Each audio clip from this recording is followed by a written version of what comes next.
Right, day has come. The truck's got to come back through here. So, the truck has been wonderful. I've actually just looked and I've done over 4,000 kilometres, and yesterday was its 30th event that it's been to, and not one breakdown or problem, not even an oil leak, so it's been brilliant. So just in there's the truck, its usual home. Oh, can't see that very well, can you? Anyway, so it's in there. It's got to go up the driveway out into that street. This camper trailer here is going to go where the truck is now. This is Tetris. But to get the camper out and the truck in, this big folder, which caused all the problem last time, has to move against the wall. And I have welded on some sort of jacking plates, so I can get a trolley jack under there.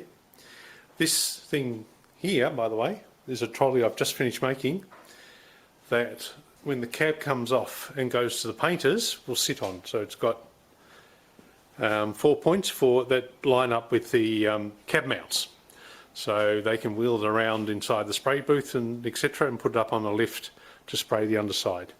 So everything you see here, and including the bench welder, that sort of thing, so the truck can come around, will come in this way, out there, and firstly, of course, the camper's got to come out.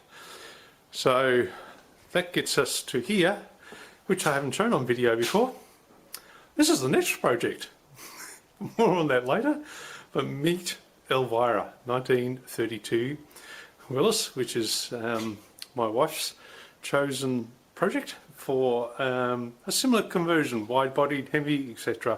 So not the end of my exploits. She thinks I've been warming up just to build her rod, so more on that later.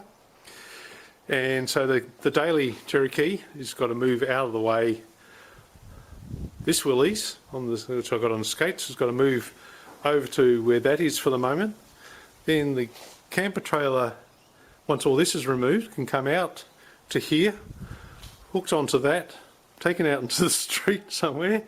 Then the truck backed in here, put onto those skates, and then move through here and in around the corner. Then this can go back on the skates, move back to this side, and then the camper can be put into the garage, and then the daily can come back into here. So, we've got a few hours work ahead of us.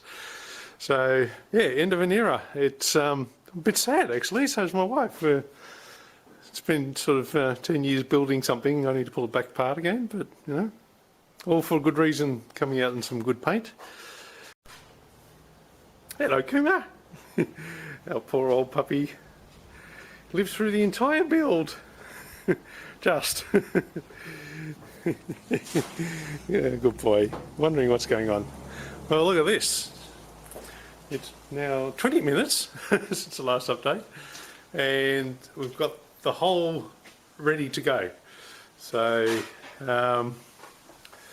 move the KK forward, the Cherokee, and next is moving this sideways.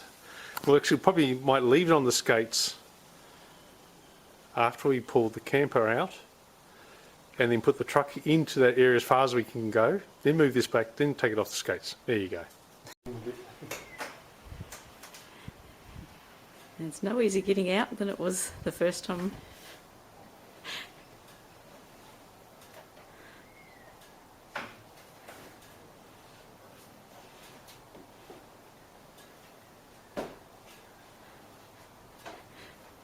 Still haven't put any weight on in the meantime.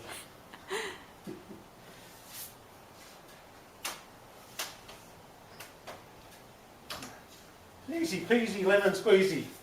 Woohoo! Well, as far as we can drive without hitting the folder.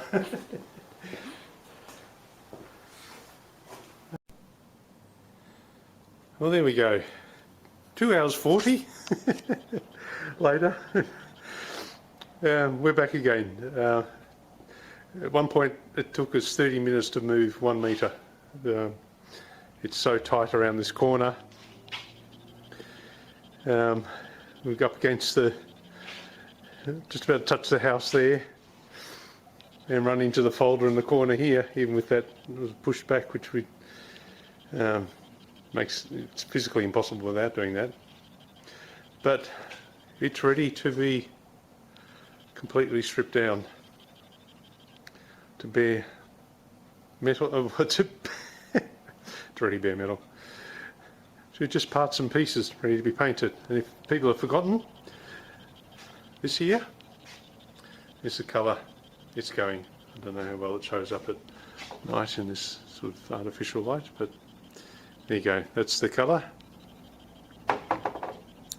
Olive gold is the colour this is going to be when it's all back reassembled, and we've got to do the same routine to try and get it out of here without marking the paint. Won't that be a joy? Alright, thanks guys, bye.